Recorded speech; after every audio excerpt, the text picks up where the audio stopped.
Tere, minu nimi on Telia Randmäe ja täna ma räägin prokrastineerimisest ehk tegemiste edasilükkamisest. Prokrastineerimine on teisisõnu viivitamine, edasilükkamine või ka millegi tegemisest ära nihverdamine. Sageli arvatakse, et tegemiste edasilükkamine võrdub laiskusega. Laiskus tähendab tegelikult seda, et inimesel ei ole kavatsust ja valmisolekut ülesandega tegeleda. Kõige lihtsamalt öeldes ta ei viitsi. Prokrastineerimine tähendab aga ülesande teadlikku edasilükkamist. Inimesel on kavatsus seda teha, ta teab, et peab tegema, aga lükkab tegevusega alustamise edasi. Prokrastineerijad ehk edasilükkajad jagunevad kaheks. Aktiivsed edasilükkajad võivad tunduda aktiivsete inimestena.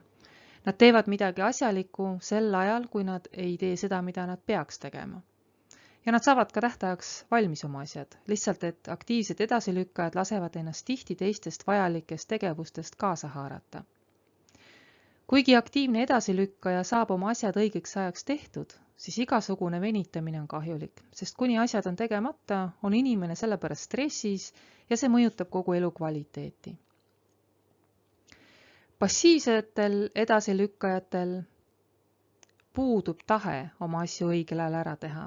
Ja nad tegelevad kasutute tegevustega, nagu näiteks aknast välja vaatamine, arvutimängudega tegelemine, teleka vaatamine, sotsiaalmeedias surfamine, nina nokkimine ja nii edasi. Prokrastineerimise üheks alavormiks on uuringute kohaselt akadeemiline prokrastineerimine ehk otsus lükata akadeemilise ülesande alustamine ja lõpule viimine edasi. Eesti üliõpilased lükkavad oma akadeemilise ülesande tegemise edasi peamiselt seepärast, et neil on vähene eneseregulatsioon, puudub õpimotivatsioon, ülesanne on eemale tõukav ning lisaks on ka muud psühholoogilised näitajad. Meelest tuleb pidada ka seda, et tegemata asjad ise juba põhjustavad stressi ja ärevust, millega kaasnevad terviseprobleemid ja madal enesehinnang. See omakorda annab prokrastineerimisele hoogu juurde, ehk et mida suurem stress, seda rohkem on ka prokrastineerimist. Edasilükkamiste põhjusteks võib olla kõrge stressitase, depressioon, aktiivsustähelepanuhäire, obsessiivkompulsiivne häire, aga ka igasugune muu haigus, mis kurnab keha ja närvisüsteemi. Madal enesehinnang. Sa ei usu, et suudad seda asja piisavalt hästi või õigesti teha, võrdled ennast teistega, kardad ebaõnnestumist, naeruvääristamist, pettumuse valmistamist teistele. Ja inimesed võivad oma edu karta sama palju kui läbikukkumist. Sul puudub oskus ennast distsiplineerida, oma tegevusi organiseerida. Näiteks tead küll, et pead õppima hakkama, aga lihvid telefoni ekraani edasi. Või näiteks nii palju asja on teha ja sa ei tea, millest alustada, seepärast pigem vaatad telekat edasi. Motivatsioon puudub, tegevus ei paku sulle inspiratsiooni, ei ole tähendusrikas, on igav. Siin tasub endalt küsida, kas tegevus peab tingimata olema tähendusrikas, et seda teha. Sa ju sööd ja jood, kas söömine ja joomine on tähendusrikas. Sa arvad, et ülesanne on liiga raske, mis omakorda on seotud sellega, mida sa usud selle ülesande kohta, mida sa usud enda kohta seoses selle ülesandega. Samuti sellega, kuidas sa suhtud pingutuse tegemisse.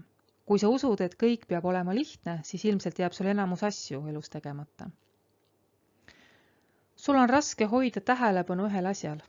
Alustad näiteks eesti keele ülesande tegemist, aga siis hüppab mõte sõbraga räägitud jutu peale, siis tuleb sul meelde, et külmkapis on kohukesi. Siis sa märkad uuesti oma töövihikut, siis meenub õpetaja tehtud märkus.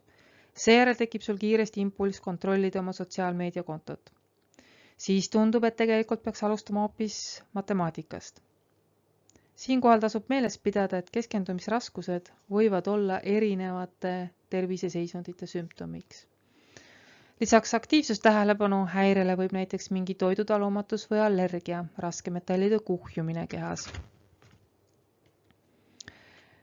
Liiga vähe und, vitamiinide, mineraalide puudus olla seotud keskendumisraskustega.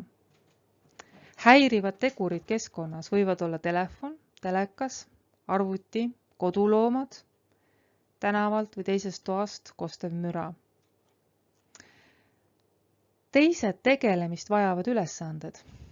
Näiteks minul tuli ülikoolipäevil üsna tihti mingit koolitööd tehes tahtmine järsku külmkappi pesema hakata, mida ma muidu tavaliselt ei pea kõige köitvamaks ajaveetmise võimaluseks.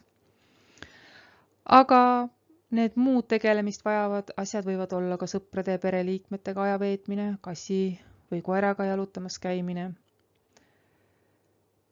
Kui õpetaja õpetab sinu jaoks liiga üldiselt või ebamääraselt või kasutab sildistavaid sõnu, nagu näiteks jabur, või pöörab tähelepanu ainult sellele, mis on sinu töös negatiivne.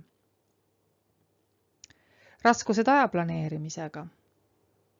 Sul ei ole prioriteedid paigas ja seetõttu kulutad aega tegevustele, mis pole nii tähtsad kui see tegevus, mida edasi lükkad.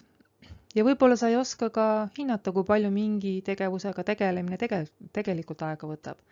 Ja ma ei pea siin silmas ainult seda, et mõtled, et pikutad natukene ja juba ongi paar tundi läinud. Näiteks, kui pead hommikul kooli minema, aga tahad enne seda hambaid pesta, riidesse panna, võib-olla ripsmeid värvida, süüa ja võib-olla veel midagi, siis pead enda jaoks selgeks tegema, kui pikalt iga tegevus aega võtab, et saaksid siis jooksvalt kella jälgida ja näha, kas oled ajagraafikus.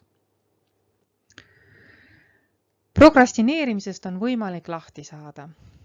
Järgnevalt pakun näiteid vajalikest sammudest, mida on vaja selleks astuda. Kõigepealt teadvusta, tunnista endale, et sa prokrastineerid. Reaalsuse eest põgenemine on väga suureks prokrastineerimise soodustajaks. Võib-olla sa lükkad asju edasi, kuna sul on liiga palju asju teha. Sel juhul on sul hea põhjus siiski olemas. Aga kui sa lükkad neid asju lõputult edasi või suunad oma tähelepanu teistele asjadele, et vältida selle ülesande tegemist, näiteks on sul kohe kätte jõudmas loovtöö tähtaeg, aga sina hakkad koristama, siis sa ikkagi prokrastineerid. Sa tunned prokrastineerimisega selle järgi ära, kui täidad oma päeva pisiasjadega, mis ei vaja kohest tegelemist. Või alustad olulise asja tegemisega, aga siis lähed kööki võileiba tegema ja teed jooma. Või sul on midagi tegemist vajavate asjade nimekirjas liiga kaua aega olnud, kuigi see on olnud oluline asi. Või täidad oma aja ebaoluliste asjadega, mida teised paluvad sul teha, selle asemel, et enda oluliste asjadega tegeleda. Loed oma e-kiri uuesti üle ilma otsuseta nende osas midagi teha või loed juba läbi vaadatud postitusi uuesti. Või ootad, et oleksid õiges meeleolus vajaliku asja tegemiseks. Sul on vaja aru saada, miks sa prokrastineerid, enne kui saad sellest vabaneda. Eelnevalt me juba rääkisime põhjustest. Juurde võiks lisada siia veel täiuslikkuse ihaluse. Inimesed, kes on perfektsionistid, jätavad pigem ülesande tegemata, kui et teevad seda ilma, et nad tunneks, et on selle tegemiseks piisavalt head või et neil on piisavalt palju aega selle tegemiseks. Sul on vaja kasutusele võtta prokrastineerimise vastased strateegiad. Kõigepealt anna endale mineviku edasilükkamised andeks ja lõpeta enda üle otsustamine mineviku tegude põhjal. Uuringud näitavad, et enesele andestamine aitab sul tunda ennast positiivsemalt ja vähendab seega asjade tegemise edasilükkamise võimalust. Keskendu sellele, kuidas teha, millal teha, mitte sellele, et sa ei taha seda teha. Tee endale plaan, kirjuta üles, mida sul on vaja teha ja mis ajaks. Kirjuta endale kalendrisse kindlasti, millal sa hakkad seda ülesannet tegema. Suuremate ülesannete puhul jaga see väiksemateks osadeks. Näiteks, kui sul on vaja raamat läbi lugeda, siis jaga leheküljed tähtajani jäävate päevade peale ära. Sul võib olla 2 nimekirja. Üks selliste asjade kohta, mida sul on vaja teha lähiajal, näiteks käesoleval päeval või nädalal, ja teine selle kohta, mis peab olema valmis kuu lõpuks. Iga päevast või iga nädalast nimekirja koostad iga päeva või nädala jaoks uuesti.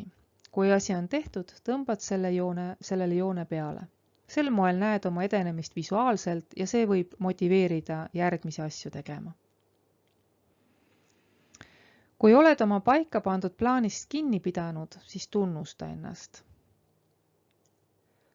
Iga päeva lõpus võib olla väike preemia, aga võid ka teha kord nädalas või midagi suuremat. Lapsevanemal ja lapsel tasub siin koostööd teha, ehk siis vanemad aitavad suuremat preemiat teoks teha. Hea oleks, kui keegi saaks sinu tegevuskava juures püsimist kontrollida. See võib olla näiteks sõber, kellega lepite kokku, et kontrollite teineteist. Kas asjad on lubatud ajaks tehtud? Kas plaanitud leheküljed on päeva jooksul läbi loetud? Ja nii edasi. Loomulikult võib see kontrollija olla ema või isa.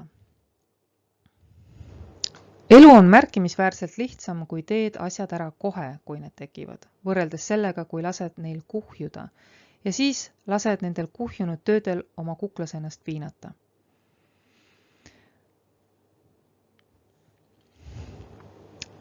Kuni sa keskendud sellele, et sa ei taha seda ülesannet teha, seni on ka raske seda tegema hakata. Kui sa mõtled nii, et valid seda teha, sest hiljem on siis lihtsam ja võid sinna juurde ka ette kujutada, kuidas pärast ennast kergemini tunned, sel juhul on sul ka kergem seda ülesannet tegema hakata. Mida vähem on sul keskkonnas segajaid, seda lihtsam on sul teha oma ülesandeid. Kui tuba on koristamata, asjad laiali ja kõik kohad prahti täis, siis tegelikult ka need on segajad. Ehk siis leia endale meeldiv keskkond selle ülesande tegemiseks või tee oma keskkond meeldivaks. Abiks võib olla ka see, kui kirjutad ühte tulpa selle, mis juhtub, kui sa ei saa asju õigeks ajaks tehtud. Märgi sinna enda enesetunne, vanemate reaktsioonid, õpetajate reaktsioonid. Siis kindlasti see ekstra aeg, mis sul kulub selle asja hiljem järgi tegemisele ning mida see omakorda kaasa veel toob. Teise tulpa märgi, mis kasu sul on sellest, kui teed asjad õigeks ajaks ära.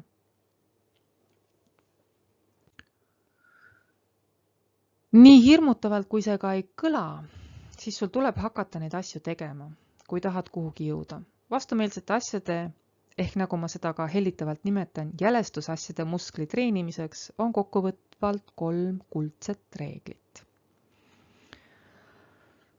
Kui ma pean seda lõpuks niikuinii tegema, siis sama hästi ma võin seda teha juba kohe. Mul ei pea olema hea tunne selleks, et tegevusplaanile kindlaks jääda. Kui ma teen praegu ära selle, mis on raske, siis pärast on kergem. Tänaseks kõik. Kohtume järgmine kord.